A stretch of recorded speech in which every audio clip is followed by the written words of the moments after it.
The Ukrainians are not strengthening Europe, but weakening it. And they are dragging us into a war. The money we give or want to give to Ukraine should be spent on developing the armies and equipment of European countries. Our line of defense against Russia is not the Ukrainian-Russian border, but where the NATO border ends. That is the eastern border of the Central European countries. That is what we need to be able to defend. And Ukraine should be a mandatory state that we must maintain, preferably not through war, but rather through agreements. So Europe will only be safe if it has enough military strength to defend itself against any attack. Fellas, I think we need to watch this. You see, it's already ingrained in our thinking that in Hungary there is a reduction in utility costs. And we don't usually think about the fact that elsewhere there isn't. And that's why even here in Central Europe, the Poles, the Czechs pay 2 or 3 times or even 4 times as much as we do, let alone the Austrians or the Germans. So today in Hungary, it's something special that there is a system which, by the way, sparks a lot of debate. Fundamentally, with international companies and energy companies, but there is a system that, within our energy sector, diverts the profit generated, at least partially, from the traders and energy companies and redistributes it in the form of subsidies by lowering prices. So this is a unique system, and that's why we have to fight for it every single year. Because since it's unique, there is nothing like it in the EU, it's unusual, and they actually want to get rid of it there. After all, the lobbying power of the large international companies is strong in Brussels. Their profits are what get redirected into the utility cost reduction and reach families. Now, there was an extreme cold spell. We were facing a big dilemma because, well, winter is usually cold, and it could get even colder since it's not over yet. The question was whether in such times the government should only focus on helping those most in need, or whether it should ease the burden for everyone. And if you look into the energy consumption billing system, it's like staring into a bottomless well. You see things there that are truly frightening. Honestly, it's impossible to make sense of it. I don't even think being a member of the Academy would be enough to understand how the gas bill is actually calculated. Some people report their own readings, some pay a flat rate, and others are billed based on their consumption curve or usage profile. We realized that if we don't apply a general rule, then a lot of injustices would arise. And in the end, even after spending a lot of money, people would still feel that the system is unfair. That's why we ultimately decided to credit everyone with 30% of their January bill will cover 30% of the consumed amount. We believe this is the solution, or at least the approach, that comes closest to ensuring everyone feels that the distribution is fair and proportional, and that only you mentioned that there is a lot of debate surrounding the utility cost reduction, and there are issues of supply security here, since we need affordable oil to come in for this to be sustainable, and there are also political questions. We see, for example, that in Brussels they have voted that Russian gas cannot enter the European Union from the end of 2027. In light of this, how secure is the utility cost reduction in the coming period? So there are domestic Hungarian political debates surrounding the utility cost reduction. And this debate then appears in Brussels as well. As for the Hungarian debates, we introduced this system so long ago that I think no one even remembers anymore. Around 2013 or 2014 perhaps. At that time, the left attacked it. The DK attacked it. In the meantime, they've given up on this because it turned out that voters actually want it, they desire it, it's important to them, and many pubs wouldn't even survive without it. So the DK has dropped this, but now TISA has arrived, and they're continuing this criticism. So today in Hungary, there is a political force that is against the utility cost reduction, that wants to abolish it, and that's TISA. Sometimes they say it's a sham, but the best sentence I remember is this: there are times when paying more for something is actually a much better thing. I started to wonder if such a thing even exists. I don't think it does. And I'm certain that utility costs are definitely not one of those things. So this debate is still ongoing in Hungary. It's not an exaggeration to say that one of the stakes of the parliamentary election in April is whether the utility cost reduction will remain, reduction or not. If there is a national government, it will stay. If there is not a national government but a Brussels government, then they will abolish it. Not just this extra utility price cap introduced because of the extreme cold, but the whole thing as it is. You can also tell this because the external debate, the one happening in Brussels, is about whether to ban member states from buying Russian oil and gas. Now, the basis of the utility cost reduction is the cheaper energy that we can buy from Russia. If that's not there, then there is no utility cost reduction. So if someone says that their goal, as the clean energy politicians say, is to break away from Russian gas and oil, they are also saying that the utility cost reduction is over. And the whole system will be turned upside down, and then families will enter a period of adjustment, trying to figure out how on earth they will manage to pay bills that are 2 or 3 times higher from the same income, which obviously cannot increase at the same pace. So here, a serious threat is knocking on people's doors. So this battle is taking place in Brussels. Now, in order for us to continue the utility cost reduction, I had to conduct 3 tough and difficult negotiations recently. First, I had to convince the American president, who is also an advocate for Europe to break away from Russian oil and gas, and who imposes sanctions on those who do not comply. So I had to convince him not to do this to Hungary, because it would ruin us. Hungary is a country that cannot bring in either gas or oil by tanker ships. We need pipeline delivery. I managed to convince him of this, and we received an exemption. After that, I had to come to an agreement with the Russian president, because even though the Ukrainians often destroy the Russian supply routes and pumping stations, compressor stations, despite this, what they committed to in the contract to deliver to Hungary, they will continue to deliver that amount in the future as well. After that, I have to meet with the president of Turkey so that the route which brings energy, primarily gas, from Russia through Turkey to Central Europe and Hungary, that route and its security will be guaranteed by him. These 3 agreements are now the basis, the foundation, the solid foundation of Hungary's utility cost reduction. And now we still have to rein in Brussels. You see, Brussels hasn't gone so far as to impose an immediate ban, but last week they made a decision that from 2027 onwards, this will no longer be allowed. This is the decision that we have to overturn. So, yes, that's why Hungary is launching a lawsuit. However, even if this lawsuit starts now, it definitely won't be concluded before the elections. From this perspective, what could be at stake in the elections? And with this, we're also circling back a bit to the professional aspect of TISA Energy. Its founder, István Kapitányi, says that it is possible to both break away from Russian energy and maintain the utility cost reductions at the same time. But that's not true. So it's impossible. Anyone who claims that the current system and level of utility cost reductions can be maintained without Russian gas is not telling the truth. It's either one or the other. These things are connected, because today the very source of the utility cost reductions is that we can get cheaper Russian energy. We can import, and the extra profit generated from this is taken from the companies and given back to the people. If this doesn't exist, then there is no source for the utility cost reductions. Then you have to pay the market price just like everywhere else in Europe except Hungary. This is a regulation issued in Brussels. We do not want to implement this. We have to change it. We have 1.5 years for this. It's the end of January 2026. By the 1st of January 2027, we have to change this or somehow outmaneuver it. We absolutely have to avoid it. If we apply this, households will be turned upside down. We'll see. We'll see what will become of this, but since the stakes of the election have come up, this is not only an interesting question in Hungary, but it seems to be in Ukraine as well.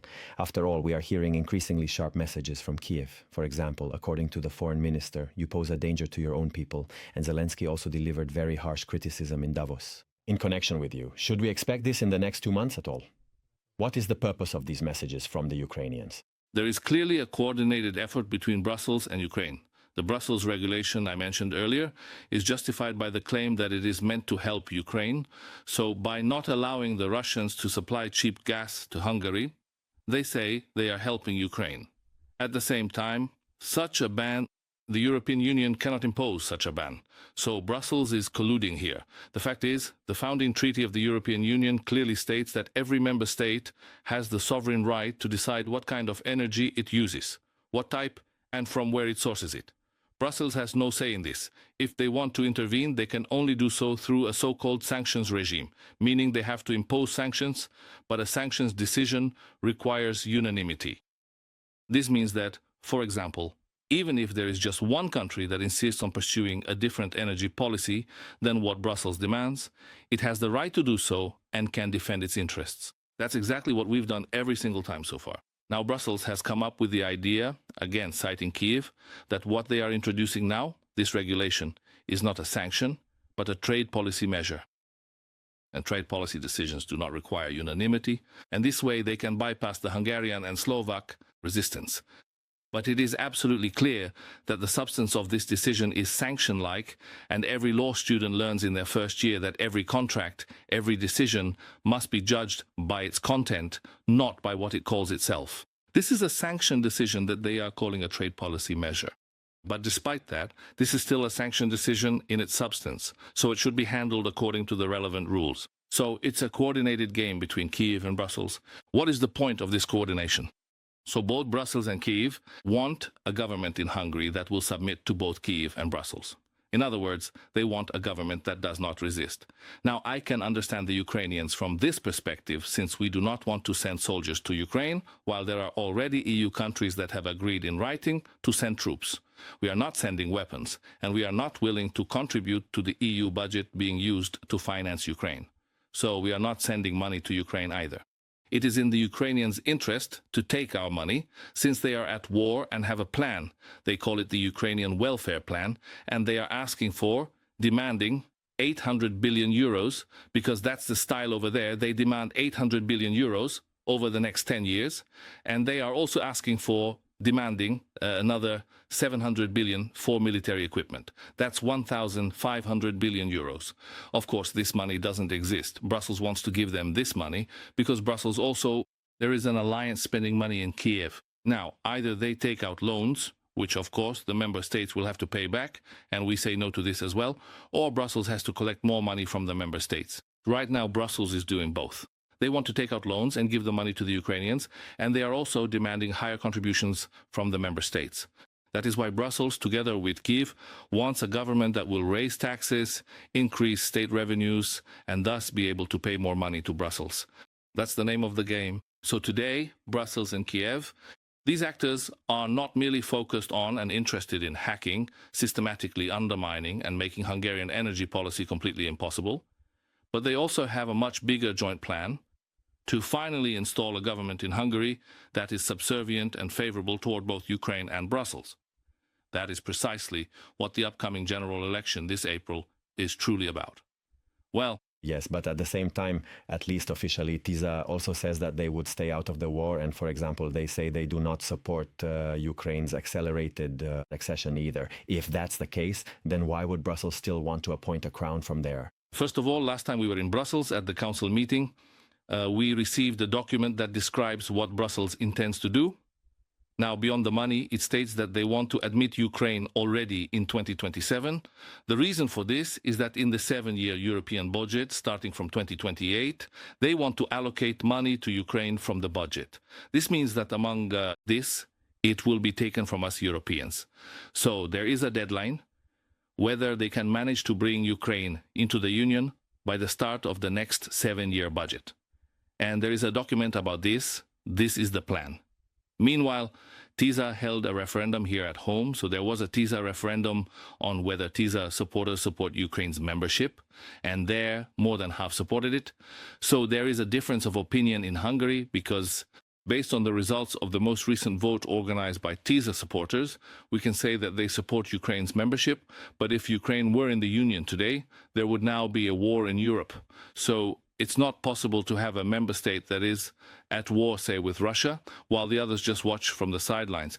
If such a situation were to arise where a member state is at war, then the other member states would be drawn into that war one after another. So it's an illusion to think we could have a member state that is fighting someone, especially against a major power, and is engaged in very serious battles for years, all while being a member of the European Union, and the other EU member states do not get involved in the war. There is no such thing. If someone is a member of the Union and gets involved in a war, they drag us into it as well. That's why, in our view, Ukraine's membership is not conceivable in any form, not even on a fast track, especially since it would ruin the Hungarian economy. Immediately, in the short term, it would devastate the farmers who are already suffering because of the different regulations. Because Ukrainian goods produced more cheaply and in large quantities due to different regulations appear on the European market and destroy the products and markets of European farmers. And since we are the closest to Ukraine, we Central Europeans, not just Hungarians, bear the brunt of these consequences. There is indeed a coalition. Slovak, Romanian, Polish and Hungarian farmers are joining forces to stop this at all costs. but then others come as well. So after that, Ukraine takes our money. It's a bottomless pit, and nothing remains for European development. Money, and even now the development of the European economy is slowing down, and then it will definitely drop below zero. So Ukraine's membership means war, and it means that European money goes to Ukraine. This is the name of the battle being fought in Brussels. This battle must be won. Right now it seems like a tough fight. Some might even say it's unwinnable. But the migration battle was like this too. We started alone, yet we won. Now, most recently, when they wanted to send money to Kyiv, there were already three of us. There were three of us, the Slovaks, the Czechs, and us. And I see that the European people are rebelling on the issue of Ukraine's membership as well. European citizens do not want to send such large sums to Ukraine, and they do not want Ukraine to join either. They will rise up. If we Hungarians and Central Europeans do our job well, the Western European countries will also rise up, and they will force their own countries, their own leaders, not to support these insanities. So this is a difficult but winnable match. Of course, first we have to win at home in April, and then we can win in Brussels. By the way, yesterday, Friedrich Merz, the German Chancellor, said that this accelerated EU membership for Ukraine with 27 countries is not realistic. But the EU's argument for supporting Ukraine is always, and this tries to appeal to basic human emotions, that the Russians are dangerous, and that's why we need to support Ukraine, so that they don't attack us, meaning the European Union. Isn't this kind of protection worth that much? No, because the Ukrainians can't defend it. Europe from Russia, the Ukrainians are not strengthening Europe, but weakening it. And they are dragging us into a war. The money we give or want to give to Ukraine should be spent on developing the armies and equipment of European countries. Our line of defense against Russia is not the Ukrainian-Russian border, but where the NATO border ends. That is the eastern border of the Central European countries. That is what we need to be able to defend. And Ukraine should be a mandatory state that we must maintain, preferably not through war, but rather through agreements. So Europe will only be safe if it has enough military strength to defend itself against any attack. This is not the case today, so it needs to be developed. On the other hand, an agreement must be made with the Russians about Ukraine, which would create a kind of secure buffer zone, a security zone for us. So Russian soldiers cannot be stationed there, obviously. But this is another matter that's already a question for the negotiations, which are ongoing as they are, and hopefully will take place in the coming period. Since you mentioned economic aspects, Stazadveg has calculated that out of the financing for Ukraine, 5,700 billion forints would be allocated to Hungary, which, when averaged out per Hungarian household, would mean a burden of 1.4 million forints. How would this affect the value of those additional benefits, such as family tax allowances, personal income tax exemptions, or the pay raises at the beginning of the year, which are just now, they will receive in February? We're talking about 5,652 billion forints, or rather 53 billion to be exact, 5,652.9. And if we divide that among Hungarian families, that would mean 1.4 million, so 1,400,000 forints per household right now. I'm just saying these are always underestimated numbers. So it's like they ask for a certain amount, then it turns out it's never enough, and it keeps going up. So once you open this door, you can't close it again. This would mean that Hungary would either have to pay more into the Union, which is exactly what Brussels is demanding now. Let's pay more. How can we pay more? Brussels even says so. Cancel the utility subsidies and send the money to Brussels. Raise taxes and send the extra money to Brussels. So they're actually telling us what we have to do. Cancel the 13th month pension and send that money to Brussels. So they have their own ideas about how the Hungarian economy should be shaped so that they can get more money from Hungary for Brussels. This is what they call convergence, the economic program of TISA, which they deny, but we know it exists, it has authors, and now, as I see it, even eyewitnesses, so the program even bears this name. So the TISA economic program is a convergence program that fulfills the demands coming from Brussels, demands that are made of Hungary, so that Brussels can have more money for the war in Ukraine, to finance the war. The other option is for Brussels to take out loans. Most recently, they borrowed 90 billion. They take out this loan from the financial markets, let's say from the bankers, and then they lend this money to Kyiv. The idea is that Kyiv will pay it back, and then we'll return it to the bankers. But every child knows that Kyiv won't be able to pay back a single penny in the next few hundred years, because where would they get the money from? So when these loans come due and Kyiv can't pay, so we will be the ones to pay the money back to the bankers. In other words, our children and grandchildren will. So what the Union is doing now is partly extorting the member states and partly ruining the future of our children and grandchildren. That's why we, Czechs, Slovaks and Hungarians, did not join in on this 90 billion euro loan either. Could the budget compensate for this additional burden of 1.4 million forints? Or how could families even manage to cover this? Well, they'll just take it from them. The Brussels government, there was already a Hungarian, the Gyurcsány government and the Bajnai government too, they didn't ask the people, they just took their money and that was it. Well, that's how it would be. But now it's not like that. We've gotten used to something different. We have a national government now. The national government does not accept the instructions coming from Brussels. It filters them, modifies them, bypasses them, or adapts them so that they are good for Hungary. But it wasn't always like this. It's just that over the past 15 years, we've gotten used to the fact that, of course, Hungary has a national government, and so we're protected, for example, from Brussels nonsense or excesses. Speaking of extra, in terms of exclusive advantages and significant benefits, there is a wide range of exciting opportunities that are scheduled to be officially unveiled and made available to everyone throughout the course of today. Regarding the comprehensive total of 6 full months' worth of service pay for dedicated law enforcement officers and security personnel, specifically for those individuals who have been directly impacted by these circumstances.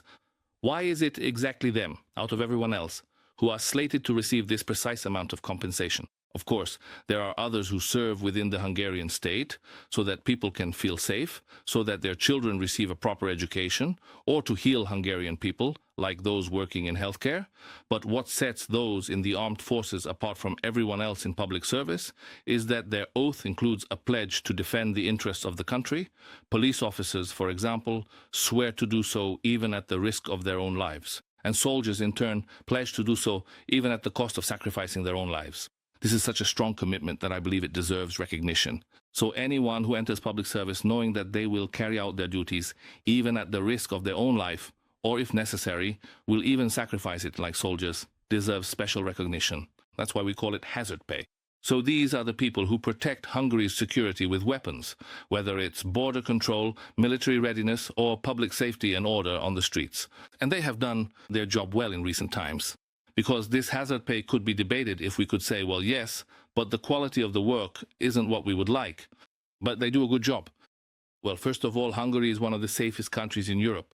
And as for the police, well, the fact that there are no new police jokes always says something. That means the profession is gaining value. So there used to be farmer jokes, and those have disappeared too as the prestige of Hungarian agriculture has increased. So today, this is no longer a... You see, the people here have high school diplomas. This job requires serious educational qualifications, and they do their work well.